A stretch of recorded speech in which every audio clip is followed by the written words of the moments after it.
এই মহাকরণ স্টেশনের ঠিক সামনে।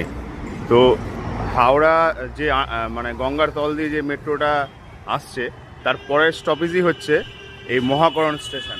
তো এই মহাকরণ স্টেশনে নামলে আপনি কিন্তু অনেক কিছু এর আশেপাশে পেয়ে যাবেন, যেমন রাইটার্স বিল্ডিং, লালবাজার, বিভিন্ন ধরনের ব্যাংকের যে মেন ব্রাঞ্চ, তারপরে টি বোর্ড, বড় বাজারের ঠিক পিছনের এরিয়াটা, এই মানে সব কিছুই এই স্টেশনে নামলে আপনি পেয়ে যাবেন। এই দিকটাতে লালবাজার, এইদিকে রাইটার্স বিল্ডিং, এইদিকে তো আপনার ওই ব্যাংকের সব বিএসএনএল অফিস, যোগাযোগ ভবন, সব কিছুই কিন্তু পেয়ে যাবেন। তো খুবই ইম্পর্টেন্ট এটা, তো সবার সাথে শেয়ার করুন। হাওড়া স্টেশন থেকে যদি আপনি গঙ্গার তল দিয়ে মেট্রোটা ধরেন, তাহলে তারপরের এই মেট্রো স্টেশনটা আপনি পেয়ে যাবেন মহাকরণ। তো খুবই ইম্পর্টেন্ট ভিডিও, সবার সাথে অবশ্যই শেয়ার করবেন, আর এরকম ভিডিও পেতে গেলে আমাকে ফলো করবেন। জয় হিন্দ।